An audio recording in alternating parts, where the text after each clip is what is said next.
Di sebuah lembah yang dikelilingi pegunungan megah, berdirilah sebuah kerajaan yang makmur dan damai. Rakyatnya hidup dalam ketentraman, beratapkan langit biru dan beralaskan permadani hijau yang subur. Namun, selama berbulan-bulan, tawa dan nyanyian seakan lenyap dari negeri itu. Langit yang biasanya cerah kini terasa kelabu, seolah ikut merasakan duka yang menyelimuti istana megah di pusat kerajaan. Sang ratu, jiwa dari kerajaan itu, terbaring lemah di peraduannya, terserang penyakit misterius yang membuat tabib-tabib terhebat pun menggelengkan kepala. Keceriaan di balairung istana berganti menjadi bisik-bisik penuh kekhawatiran. Bunga-bunga di taman kerajaan seakan enggan mekar, turut layu bersama semangat sang ratu. Raja menghabiskan hari-harinya di sisi permaisurinya, wajahnya dipenuhi gurat kesedihan yang dalam. Keadaan ini membuat seluruh negeri berada dalam ketidakpastian, seolah cahaya penuntun mereka perlahan meredup dan akan segera padam selamanya. Di tengah keputusasaan itu, seorang pertapa bijak yang turun dari gunung membawa secercah harapan. Ia membisikkan sebuah ramalan kuno yang tertulis di daun lontar rapuh. Ramalan itu menyebut tentang bunga Wijaya Kusuma, sang ratu malam yang legendaris. Bunga itu konon tumbuh di tempat tersembunyi di puncak gunung sunyi, dan hanya mekar sekali dalam setahun pada malam tertentu. Wanginya yang semerbak dipercaya membawa berkah penyembuhan dari Sang Pencipta. Harapan pun kembali menyala, meski tipis. Gunung Sunyi dikenal sebagai tempat yang angker dan penuh rintangan, tak seorang pun pernah berhasil mencapai puncaknya yang selalu diselimuti kabut. Namun, bagi kerajaan yang berada di ambang kegelapan, secuil harapan ini adalah satu-satunya cahaya yang mereka miliki. Kisah tentang bunga ajaib itu menyebar dari mulut ke mulut, menjadi doa sunyi bagi setiap rakyat yang mendambakan kesembuhan ratu mereka. Berita ini sampai ke telinga Pangeran Elara, putra mahkota kerajaan. Ia adalah seorang pemuda yang tampan, cerdas, dan tangguh dalam olah pedang. Semua orang melihatnya sebagai calon pemimpin yang sempurna. Namun, di balik semua kelebihannya, Pangeran Elara menyimpan setitik noda di dalam hatinya. Sebuah keangkuhan dan ambisi yang besar untuk membuktikan bahwa dirinya lah yang terhebat, yang paling layak mewarisi takhta ayahnya. Mendengar ramalan tentang bunga Wijaya Kusuma, Pangeran Elara melihatnya bukan hanya sebagai jalan untuk menyembuhkan ibunya, tetapi juga sebagai panggung termegah untuk menunjukkan keagungannya.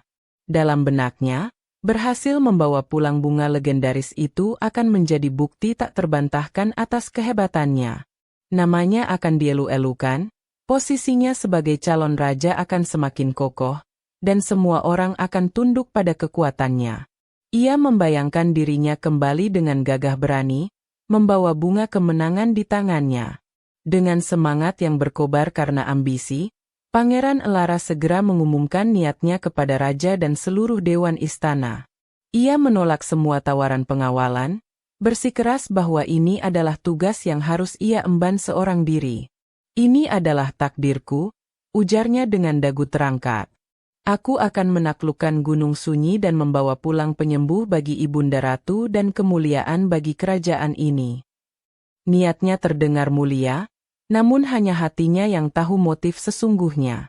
Pangeran Elara pun berangkat dengan perbekalan terbaik, menunggangi kuda terkuat dari istal kerajaan, dan mengenakan baju zirah paling berkilau. Ia memasuki gerbang hutan larangan di kaki Gunung Sunyi dengan langkah penuh percaya diri. Awalnya, perjalanan terasa mudah.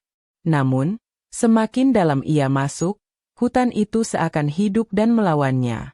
Jalan setapak yang ia ikuti tiba-tiba menghilang, tertutup semak belukar.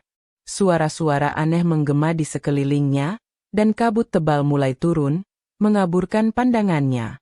Selama berhari-hari ia berputar-putar di tempat yang sama. Kuda kebanggaannya terperosok ke dalam jurang, baju zirahnya yang berkilau kini tergores dan berlumpur, dan bekalnya telah habis.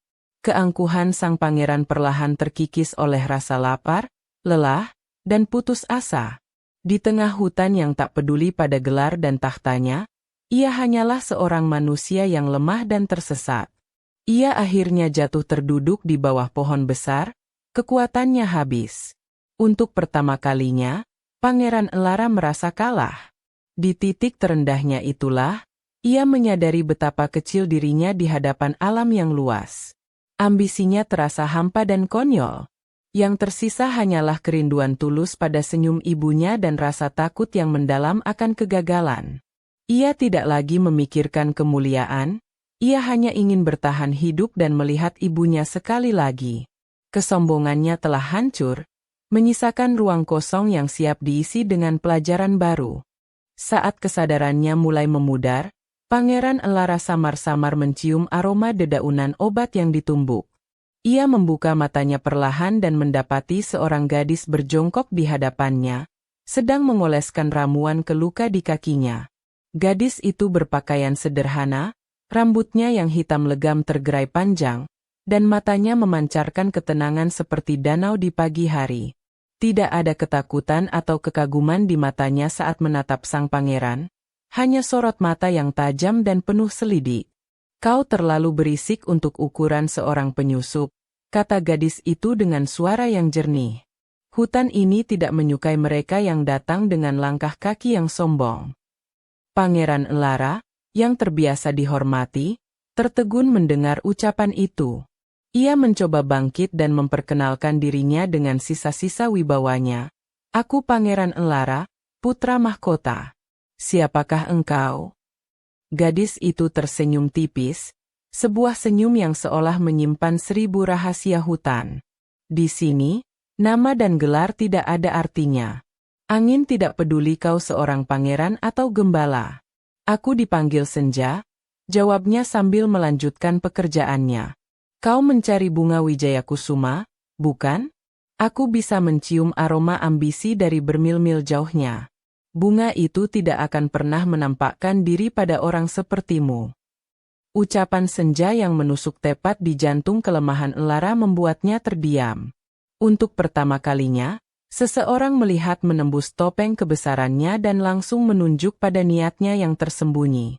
Rasa malu menjalari dirinya, namun ia juga merasakan secercah harapan. Gadis ini jelas mengetahui seluk-beluk hutan dan bahkan legenda bunga yang dicarinya. Dengan suara yang lebih rendah dan tulus, ia berkata, "Kau benar. Awalnya aku datang karena keangkuhan. Tapi kini, aku hanya ingin menyembuhkan ibuku." Senja berhenti sejenak, menatap mata sang pangeran dalam-dalam. Ia melihat perubahan di sana. Api kesombongan yang tadinya berkobar kini telah meredup, digantikan oleh percik kecil ketulusan yang rapuh. Ia adalah penjaga warisan leluhurnya, yang bertugas memastikan hanya orang berhati murni yang bisa mendekati tempat-tempat sakral di gunung itu. Mungkin, pangeran ini masih memiliki harapan. Pangeran Elara, dengan harga diri yang sudah luluh lantak, memohon agar Senja mau menjadi pemandunya. Ia berjanji akan memberikan imbalan apapun yang gadis itu minta. Senja menatapnya lama, lalu berkata, "Aku tidak butuh emas atau jabatan dari istanamu. Imbalanku adalah kepatuhanmu. Jika kau ingin aku antar, kau harus belajar menjadi murid hutan. Kau harus belajar mendengarkan, bukan memerintah. Kau harus belajar melihat, bukan hanya menatap." Dengan berat hati namun tanpa pilihan lain, Pangeran Elara setuju. Maka dimulailah perjalanan mereka yang sesungguhnya. Perjalanan itu bukan hanya menembus lebatnya hutan, tetapi juga menembus belantara keangkuhan di dalam diri sang pangeran. Senja tidak membawanya melewati jalan pintas. Sebaliknya, ia membawanya ke tempat-tempat yang menguji kesabaran dan kerendahan hati Elara. Ia mengajari Elara cara mengenali jejak hewan, membedakan tanaman beracun dan tanaman obat, serta menemukan mata air jernih hanya dengan mendengarkan suara serangga. Pangeran yang tangannya terbiasa memegang gagang pedang emas, kini belajar cara membuat api dengan 2 bilah kayu. Ia yang terbiasa makan di atas piring perak, kini belajar mensyukuri umbi-umbian yang mereka gali dari dalam tanah. Setiap pelajaran adalah sebuah tamparan bagi masa lalunya yang manja. Dalam kebersamaan itu, Pangeran Elara mulai melihat dunia dari sudut pandang yang berbeda. Ia melihat keindahan dalam embun pagi yang menempel di sarang laba-laba, mendengar musik dalam gemerisik daun yang tertiup angin, dan merasakan kehidupan dalam setiap detak jantung hutan. Ia juga mulai melihat senja, bukan hanya sebagai pemandu, tetapi sebagai pribadi yang luar biasa. Ia mengagumi kebijaksanaannya, ketangguhannya, dan hatinya yang menyatu dengan alam. Perlahan tapi pasti, benih-benih perasaan baru tumbuh di antara mereka. Pangeran Elara seringkali terpesona saat senja bercerita tentang filosofi pohon yang kokoh karena akarnya yang menghunjam dalam, atau tentang sungai yang kuat karena ia selalu mengalir ke tempat yang lebih rendah. Tanpa sadar, rasa hormatnya berubah menjadi kekaguman, dan kekagumannya bersemi menjadi cinta yang tulus dan dalam. Ia tidak lagi melihat senja sebagai gadis hutan, melainkan sebagai ratu dari dunia yang jauh lebih bijaksana dari kerajaannya. Suatu malam, saat mereka beristirahat di dekat air terjun kecil yang gemerlap diterpa cahaya bulan, Pangeran Elara bertanya dengan suara lirih. "Senja, bagaimana kau begitu yakin bunga itu tidak akan mekar untukku? Apa sebenarnya rahasia di baliknya?" Ia bertanya bukan lagi dengan nada menuntut, melainkan dengan rasa penasaran seorang murid. Senja menatap api unggun di hadapan mereka, matanya memantulkan kilau api yang menari-nari. "Leluhurku adalah penjaga gunung ini," mulainya. "Mereka mewariskan sebuah kisah. Bunga Wijaya Kusuma bukanlah sekadar tanaman penyembuh. Ia adalah cermin bagi jiwa. Kuncupnya menyimpan seluruh energi bulan dan bintang, namun ia hanya akan membukakan kelopaknya jika merasakan getaran hati yang selaras dengan alam semesta, getaran cinta kasih yang murni dan tanpa pamrih." Ia melanjutkan penjelasannya, banyak kesatria dan orang sakti mencoba mencarinya untuk kekuasaan, untuk menaklukkan musuh, untuk mendapatkan kemenangan duniawi. Mereka semua gagal. Mereka pikir, Wijaya berarti kemenangan dalam pertempuran. Padahal, Wijaya, yang dimaksud bunga itu adalah kemenangan melawan musuh terbesar, diri sendiri. Kemenangan atas kesombongan, ketamakan, dan keegoisan. Pangeran Elara terhenyak. Semua yang dikatakan Senja seolah menelanjangi dirinya yang dulu. Ia datang untuk menaklukkan gunung, untuk merebut bunga, untuk meraih kemenangan. Kini ia sadar, pendekatan itu adalah resep pasti menuju kegagalan. Bunga itu tidak bisa direbut, ia hanya bisa diterima sebagai anugerah. Ia tidak bisa dipetik, karena berkahnya ada pada saat ia mekar, bukan pada wujud fisiknya. "Jadi wanginya yang menyembuhkan?" tanya Elara, sebuah pemahaman baru mulai terbentuk di benaknya. Senja mengangguk. Wanginya adalah perwujudan dari niat suci yang membuatnya mekar. Aroma itu adalah berkah yang disebarkan oleh angin, mampu mencapai mereka yang membutuhkan, tidak peduli seberapa jauh jaraknya.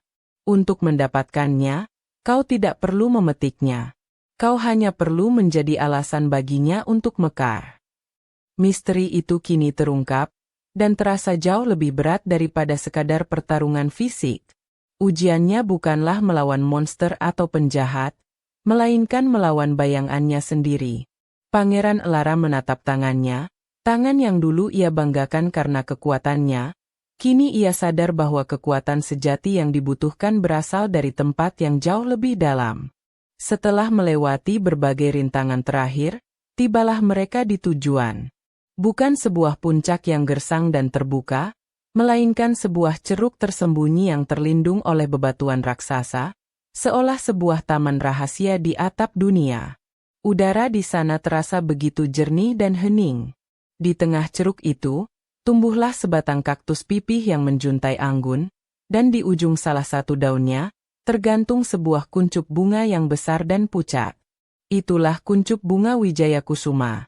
Pangeran Elara dan Senja tiba tepat saat matahari terbenam, mewarnai langit dengan palet jingga dan ungu. Mereka duduk dalam diam di hadapan kuncup itu, menanti dengan penuh harap. Malam pun tiba, menggantikan warna senja dengan taburan bintang yang terasa begitu dekat. Keheningan di puncak itu begitu total, hanya dipecah oleh deru angin lembut dan detak jantung mereka sendiri. 1 jam berlalu, lalu 2 jam. Bulan naik semakin tinggi, memandikan ceruk itu dengan cahaya peraknya. Namun, kuncup Wijaya Kusuma tetap diam membisu. Ia kokoh dalam keengganannya, seolah sedang menilai jiwa yang menantinya. Pangeran Elara mulai gelisah. Segala pelajaran yang ia dapat, segala perubahan yang ia rasakan, apakah semua itu belum cukup?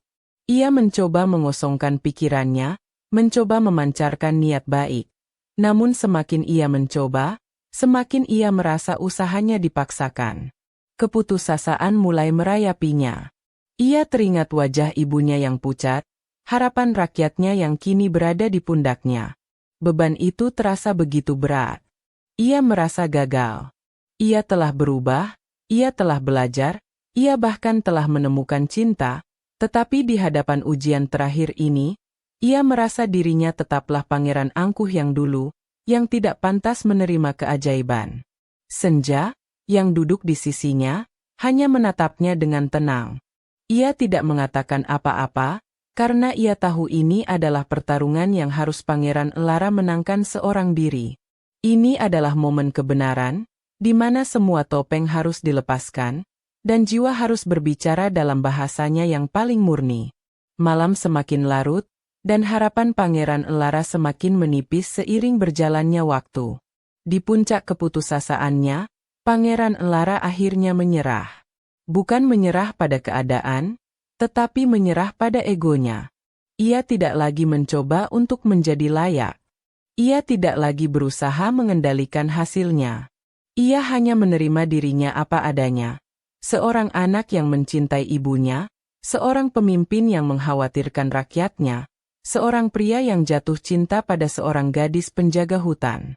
Ia tidak lagi peduli pada tahta, gelar, atau kemuliaan. Dengan air mata yang mulai mengalir di pipinya, Pangeran Elara bersimpuh di atas tanah yang dingin. Ia menundukkan kepalanya dalam-dalam, bukan sebagai seorang pangeran, tetapi sebagai seorang manusia biasa yang rapuh. Ia tidak lagi meminta, ia hanya berserah.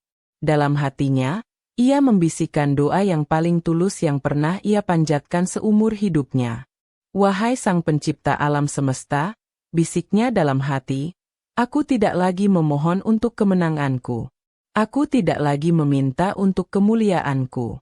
Aku hanya memohon, berikanlah kesembuhan pada ibuku, berikanlah kebahagiaan pada rakyatku. Jika harga dari semua itu adalah kegagalanku, aku menerimanya dengan ikhlas. Pada saat itulah, saat Pangeran Elara benar-benar melepaskan segalanya, sebuah keajaiban terjadi. Kuncup Wijaya Kusuma yang tadinya diam, tiba-tiba bergetar lembut. Perlahan, kelopak terluarnya mulai membuka diri, disusul oleh lapisan kelopak berikutnya, seolah sebuah tarian sunyi di bawah cahaya bulan. Dalam keheningan total, bunga itu mekar sempurna, memancarkan cahaya putih lembut dari mahkotanya yang agung. Dan kemudian, datanglah wanginya. Aroma yang begitu semerbak, begitu surgawi, dan begitu kuat hingga memenuhi seluruh ceruk itu. Wangi itu membawa kedamaian yang tak terlukiskan, menenangkan jiwa Pangeran Elara dan Senja. Angin malam yang bertiup lembut seolah menangkap aroma ajaib itu, membawanya terbang turun dari puncak gunung, melintasi hutan dan lembah, menuju istana yang diselimuti duka. Bunga itu telah mekar, bukan karena ditaklukkan, tetapi karena disambut oleh hati yang telah menang. Senja tersenyum dengan mata berkaca-kaca, menyaksikan transformasi pangeran di hadapannya dan keajaiban yang menjadi saksinya. Pangeran Elara mengangkat wajahnya, menatap bunga yang mekar dengan takjub dan rasa syukur yang meluap. Ia mengerti sekarang. Ia tidak perlu memetik atau membawa bunga itu pulang. Berkahnya telah dikirimkan. Kemenangan sejatinya telah diraih malam itu, di puncak gunung yang sunyi. Saat fajar pertama menyingsing di ufuk timur, bunga Wijaya Kusuma yang agung itu perlahan mulai layu, menyelesaikan tugasnya dengan anggun. Namun, wanginya telah melakukan tugasnya. Jauh di istana, pada saat yang bersamaan, Sang ratu membuka matanya. Warna kembali ke wajahnya, dan napasnya yang tadinya berat kini menjadi teratur. Ia memanggil nama putranya dengan suara yang jernih, dan seluruh istana pun gempar dalam sukacita. Keajaiban telah tiba. Pangeran Elara dan Senja menuruni gunung dengan hati yang ringan dan penuh kebahagiaan. Perjalanan pulang terasa begitu berbeda. Hutan yang tadinya terasa memusuhi kini seolah menyambut mereka dengan ramah. Saat mereka tiba di gerbang kerajaan, mereka disambut oleh sorak-sorai rakyat yang telah mendengar kabar kesembuhan sang ratu. Mereka mencari-cari bunga di tangan sang pangeran, namun tidak menemukannya.